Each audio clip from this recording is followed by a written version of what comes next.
बोल लिए थे सारे।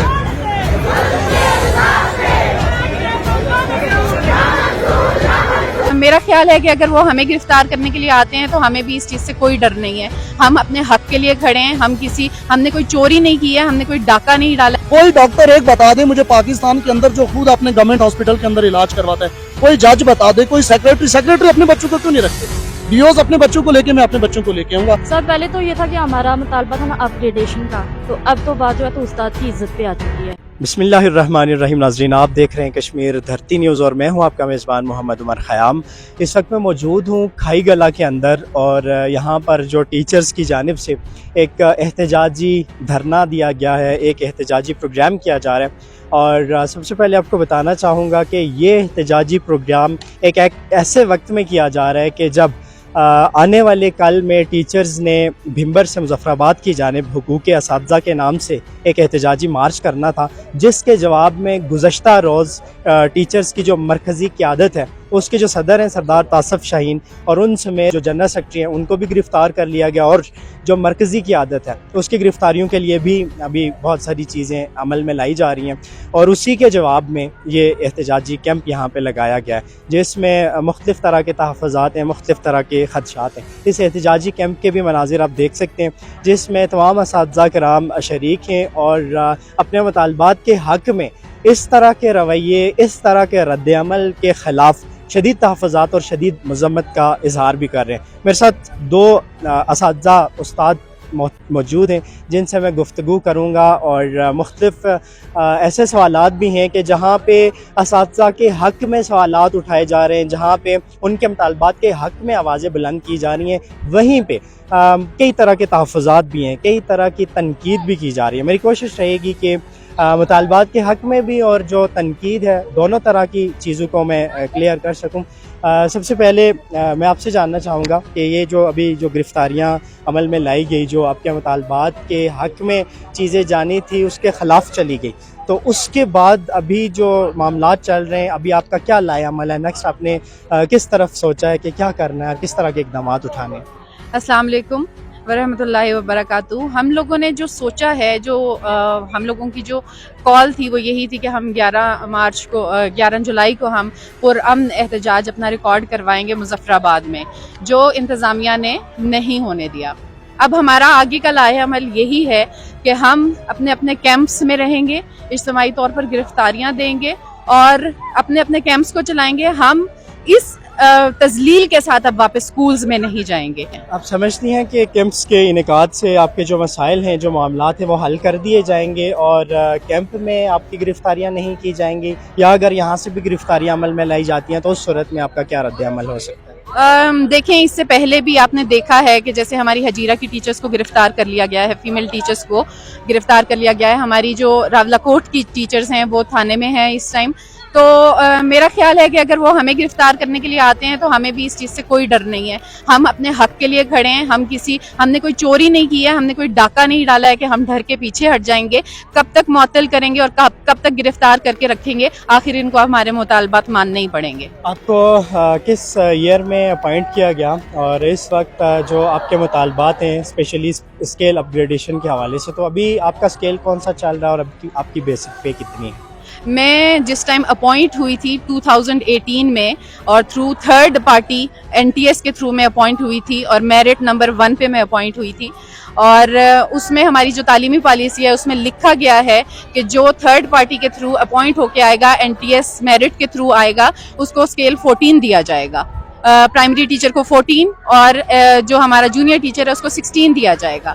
अभी मैं स्केल 11 में काम कर रही हूँ और मेरी जो बेसिक पे है वो 20,000 रुपये है। और NTS के थ्रू नाज़रीन मैं यहाँ पे ये भी बताना चाहूँगा कि ये जितना भी तबका जो सरापा एहतजाज है इसमें बहुत सारी कन्फ्यूजन भी है। मैं कोशिश करूँगा कि आज इस प्रोग्राम में जितने भी हमारे देखने वाले हैं उनकी कन्फ्यूजन को भी ख़त्म करके जाऊँ। वो कन्फ्यूजन इस हवाले से भी है कि सोचा जा रहा है कि शायद जो पुराने असातिज़ा कराम हैं वो भी इन्हीं के साथ सरापा एहतजाज हैं ये स्केल अपग्रेडेशन के मामलात को लेकर, लेकिन ऐसा बिल्कुल नहीं है। वो इनके साथ ज़रूर हैं, इनके हुकूक के लिए इनके शाना बशाना ज़रूर हैं, लेकिन जो पुराने असातिज़ा कराम हैं वो ऑलरेडी स्केल 15 और 16 में काम कर रहे हैं। और जो नया तबका अभी NTS के थ्रू यहाँ पे अपॉइंट हुआ था उनके स्केल, जैसे मैडम ने बताया कि वो इस तरह के अभी तक वो अपग्रेडेशन की तरफ नहीं जा सकें।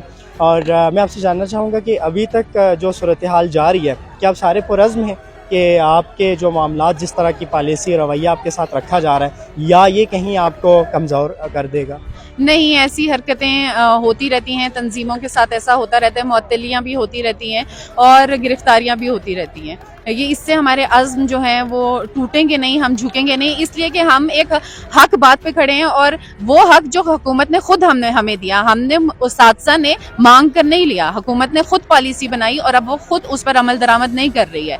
उसकी हर शिक पर उन्होंने अमल दरामद किया, लेकिन एक जो उनके फ़ायदे में जाती है और जो हमारे नुकसान में जाती है उस पर वो अमल दरामद नहीं करते हैं। इससे हमारे जो इरादे हैं वो झुकने वाले नहीं हैं, हम टूटने वाले नहीं हैं, हम इंशाल्लाह इसी तरह पुरअज़्म रहेंगे। बहुत शुक्रिया आपका। और उसके साथ सर आपसे मैं जानना चाहूँगा कि जैसे अभी आपके हक़ में आवाज़ें बुलंद हो रही हैं, वैसे ही चीज़ें आपके ख़िलाफ़ भी बहुत सारी आवाज़ें बुलंद हो रही हैं, जिसमें एक सबसे बुनियादी क्वेश्चन ये भी है कि एक उस्ताद वो ऑलरेडी इतनी पेज़ ले रहा है, वो ऑलरेडी इतनी मराहत ले रहा है और पूरे साल में उसको छुट्टियां भी बहुत सारी मिलती हैं, और उसके बावजूद अपने बच्चों को भी प्राइवेट स्कूल में पढ़ा रहा है और सरकारी स्कूलों में पढ़ने वाले बच्चों के ख़िलाफ़ वो स्ट्राइक में जाके अपने हक़ के उसमें जाके और वहाँ पे उन बच्चों के साथ ज़्यादती कर रहा है। तो इस सवाल के जवाब में या इस तनकीद के जवाब में आप क्या कहेंगे?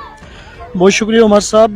जहाँ तक आपके सवाल का ताल्लुक़ है कि उस्ताद तनख्वाहें भारी भरकम ले रहे हैं और उनके बच्चे खुद प्राइवेट सेक्टर में जा रहे हैं, जबकि गवर्नमेंट सेक्टर में जो गरीब के बच्चे हैं उनको लेकर आप हड़ताल पे, इसमें वेरी फ्रेंकली एक बात तो मैं वाज़े कर दूं कि अगर आज किसी टीचर का बच्चा प्राइवेट सेक्टर में जा रहा है तो ये भी गवर्नमेंट का फॉल्ट है, ये इनकी बॉन्डी पॉलिसीज़ हैं जिसकी वजह से आज गवर्नमेंट स्कूल का जो टीचर है उसका अपना बच्चा वहाँ नहीं है। पहली बात तो जैसे आपने मैडम ने भी बात की आपसे कि हमारी कोई तनख्वाह इतनी भारी भरकम नहीं है। मुझे 12 साल नौकरी करते हो गए और मेरी जो बुनियादी तनख्वाह है वो 27,000 रुपये है। तो जहाँ तक बच्चों को भेजने की बात है, जब आपकी रियासत के अंदर 2 पॉलिसीज़ चलेंगी, जब आपके एक डिपार्टमेंट के अंदर प्राइवेट सेक्टर के लिए एक अलग पॉलिसी और गवर्नमेंट सेक्टर के लिए एक अलग पॉलिसी है, प्राइवेट सेक्टर को आपने फ्री हैंड दे के रखा हुआ है कि आप दिसंबर में क्लास बंदी करके नई क्लासें चला दें, हमें जून तक लटका के रखा जाता है कि आप जून तक जाएं, जून में भी जाके आपकी किताबें नहीं आती। आज भी Azad Kashmir text book board की किताबें बाजार के अंदर मौजूद नहीं है। तो ऐसे में अपने बच्चों को कौन गवर्नमेंट सेक्टर के अंदर लाएगा? अब हम इस बात पर हम भी चाहते हैं कि डिपार्टमेंट के अंदर इस्लाहात आए, हम अपने बच्चों को गवर्नमेंट सेक्टर के अंदर लेके आए, लेकिन बरमला बात यह है कि अगर ये डिपार्टमेंट हमारे साथ खड़ा हो जाए, ये डिपार्टमेंट इस्लाहात करे, तो हम अपने बच्चों को सबसे पहले मैं अपने बच्चों को गवर्नमेंट सेक्टर के अंदर लाऊंगा और मैंने अपने बच्चों को रखा भी था। लेकिन मसला ये है कि जब, जैसे कि एक आम मिसाल आपको देता हूँ कि 7वीं क्लास के बाद कौमी निसाब पॉलिसी के मगायत जाते हुए प्राइवेट सेक्टर के अंदर 9th क्लास पढ़ाई जाती है। मेरा सवाल है हुक्मरानों से और जो एजुकेशन के जो जिम्मेदारान हैं उनसे, क्या ये कवायद की खिलाफवर्जी नहीं है?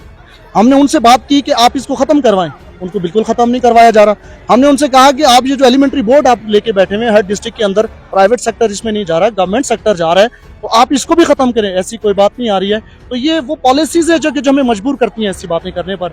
बहरकैफ अगर डिपार्टमेंट इस्लाहात लेके आता है, हमसे ऐसी पाबंदियाँ लगाई जाती हैं, तो हम उनको वेलकम करेंगे। इसी के साथ नाज़रीन मैं यहाँ पे आपको ये भी बताना चाहूँगा कि आम तौर पे ये जो तबका सरापा एहतजाज है ये NTS के थ्रू भी अपॉइंट हुआ हुआ, और अभी रिसेंटली जो तनकीद की जा रही है उस तनकीद के जवाब में एक चीज़ ये भी थी कि कहा जा रहा है कि जी आप मुख्तलिफ जो क्लासेस के जो रिज़ल्ट्स हैं वो भी हमें शो करेंगे अपनी परफॉर्मेंस कितनी दी है। मैं यहाँ पे ये भी बताना चाहूँगा कि class nursery to class 8th मतलब ये अपनी खिदमात अंजाम दे रहे हैं और इनसे मैट्रिक का रिज़ल्ट तलब करना वो भी एक समझने की बात है, चूँकि बहुत सारी चीज़ें हैं लोगों को समझ नहीं आ रही, कन्फ्यूजन है, जिसकी बुनियाद पे इनके जायज़ मुतालबात को लेके उन पे तनकीद की जा रही है, जो कि बिल्कुल नहीं होना चाहिए। मैं भी इस हक़ में हूँ कि हमारे बच्चों को भी पढ़ाया जाए, बहुत अच्छे अंदाज में उनके एजुकेशन का जो सिलसिला है वो जारी रखा जाए, लेकिन इसके ख़िलाफ़ भी नहीं हूँ कि जो हमारे असातिज़ा कराम हैं पंजाब और दूसरी जगहों पे जब उनको स्केल अपग्रेड कर दिए गए हैं उस वक्त में ये हमारे असातिज़ा की वो करीम जो NTS के थ्रू अपॉइंट हुए हैं वो अपने मुतालबात के उसको लेके सरापा एहतजाज हों और सड़कों का रुख करें। इसके साथ मैं आपसे जानना चाहूँगा, और यहाँ पे मैं एक और बात भी जिक्र करना चाहूँगा कि सरदार तासफ शाहीन साहब जो हैं उन्होंने एलिमेंट्री बोर्ड के मामलात को लेके भी एहतजाज किए थे। उन्होंने वहाँ पर भी डेडलाइन दी थी कि हमारे इस तरह के जो बच्चों के साथ जो नारवा सलूक रवा रखा जा रहा है उसको भी ख़त्म किया जाए, लेकिन उसकी तरफ भी किसी भी तरह की कोई सुनवाई नहीं हुई। और उसी के साथ साथ इनके जो अपने मुतालबात थे स्केल अपग्रेडेशन को लेके एक ऐसे वक्त में कि जब आप पे ये तनकीद अभी बहुत उरूज पे जा रही है, जैसे मैंने पहले भी जिक्र किया कि आपके अपने बच्चे प्राइवेट स्कूल्स में पढ़ते हैं, तो आप नहीं समझते कि ये भी आपके लिए इस वक्त में ये आपके नेगेटिव काउंट्स में जाता है कि आप कैसे इस चीज़ को एक्सप्लेन करेंगे कि मेरे बच्चे प्राइवेट स्कूल में पढ़ रहे हैं और मैं अपने हक़ के लिए रोडों पे सड़कों पे सरापा एहतजाज हूँ। इस हवाले से भी आपकी तंजीम इसी एहतजाज में कोई आवाज़ सदा बुलंद करेगी? जहाँ तक इस सवाल का ताल्लुक है, देखें जो टीचर जिस कम्युनिटी से ताल्लुक़ रखते हैं, जैसे मेरा ताल्लुक एक कम्युनिटी से है, मेरी कम्युनिटी बहुत बेहतर समझती है कि ये टीचर हमारे स्कूल में कितना है कि डिलीवर कर रहा है। जैसे थोड़ी देर पहले आपने बात की, उसके जवाब में एक बात कहूँ कि जो हमें एलिमेंट्री टीचर अपॉइंट किया गया था B11, मेरी बेसिकली जो क्वालिफिकेशन के एतबार से मुझे बतौर क्लरिक भर्ती किया गया था 2011 में, और क्लरिक से लेकर आज तक मैं बायोकेमिस्ट्री पढ़ा रहा हूँ अपने स्कूल के अंदर। मैं प्राइमरी टीचर हुआ, मैं फिर भी बायोकेमिस्ट्री करवा रहा था, मैं जूनियर हुआ, मैं फिर भी बायोकेमिस्ट्री पढ़ा रहा हूँ, और अब मैं अप्रैल 2023 से सीनियर टीचर हो गया हूँ। 4 महीने हो गए हैं, हमारे ऑर्डर्स नहीं जारी कर रहे। तो जहाँ तक आपके सवाल का ताल्लुक है कि अवाम का हमारे ऊपर कोई इस तरह की तनकीद है, हम उस तनकीद को, वो तनकीद सर आँखों पर है, लेकिन अवाम हक़ाइक़ जान चुके हैं अब कि उस्ताद को ना तो इतना कमा रहा है और ना ही उस्ताद को इतना खा रहा है। जैसे बात की जाती थी कि उस्ताद की सैलरीज बहुत ज़्यादा, प्रोडक्टिविटी नहीं है। अब लोगों को पता चल गया, इसी एहतजाज से पता चला है। हमारी कम्युनिटी के अंदर लोग बहुत सारे अब ये बात जान चुके हैं कि गवर्नमेंट पॉलिसीज़ की वजह से जो गवर्नमेंट इदारे वो नीचे चले जाए। मेरा बच्चा स्कूल में ना आने से नहीं जा रहे, देखिए ये सिर्फ टीचर को तनकीद क्यों बनाई जा रही है, तनकीद का निशाना बनाया जा रहा है। कोई डॉक्टर एक बता दे मुझे पाकिस्तान के अंदर जो खुद अपने गवर्नमेंट हॉस्पिटल के अंदर इलाज करवाता है, कोई जज बता दे, कोई सेक्रेटरी अपने बच्चों को क्यों नहीं रखते? डीओज अपने बच्चों को लेके, मैं अपने बच्चों को लेके आऊंगा। हमारा ये मुतालबा है कि हम नायब कासिद को दबाते हैं कि तुम अपने बच्चे को लेके आए, नहीं, पहले मिनिस्टर एजुकेशन लेके आएगा, सेक्रेटरी एजुकेशन लेके आए, डायरेक्टर्स लेके आए, ये सारे अपने बच्चों को लेके आए। क्योंकि मैं तो 38-40 हज़ार तनख्वाह लेने वाला हूँ, आप तो 2-2 लाख तनख्वाहें भी लेते और मराद भी लेते हैं। पहले वो अपने बच्चों को लेके, हम सब अपने बच्चों को लेके आएंगे। बहुत शुक्रिया आपका। और इसी के साथ नाज़रीन, एट दी एंड मैं इतना ज़रूर कहूँगा कि इस पॉलिसी के हवाले से कि जिसको लेके अभी एहतजाज किया जा रहा है, ये पॉलिसी 2009 में बनी थी, जिसको 2012 में नाफजल अमल करार दिए जाने की मंजूरी दी गई थी, लेकिन इम्प्लीमेंटेशन अभी तक नहीं हो सका।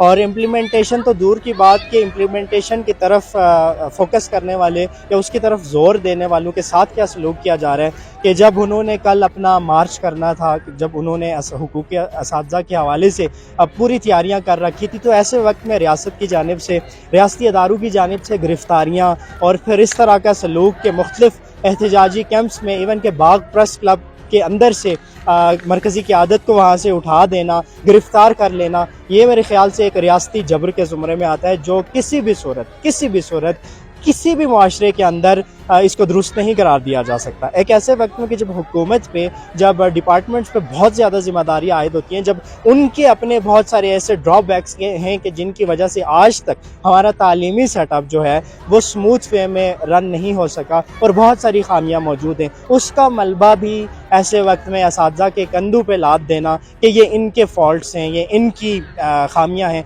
जिसकी वजह से हमें ये करने पे मजबूर हो रहा है। मैं समझता हूँ कि ये बहुत नेगेटिव वे में ये चीज़ें की जा रही हैं कि जिससे आम लोगों की मेंटेलिटी को भी ख़राब किया जा रहा है। आम लोगों के जहन में भी ये चीज़ बड़े बुरे अंदाज में इंजेक्ट की जा रही है कि ये असातिज़ा के अपने फॉल्ट्स की वजह से इनको इस तरफ आना पड़ा, हालांकि ऐसी बात नहीं थी। अभी आपसे मैं जानना चाहूँगा कि अभी के जिस तरह के मामला चल रहे हैं उनमें आप कितना पुरज़्म हैं और आपको क्या लगता है कि आपके मुतालबात और आपके मसाइल हल किए जाएंगे या फिर इसी तरह से गिरफ्तारियों के बाद इन चीज़ों को दबा दिया जाएगा? सर, पहले तो ये है कि मैंने तो सोचा नहीं था कि जिस तरह का सलूक हमारे साथ यहाँ पे हो रहा है।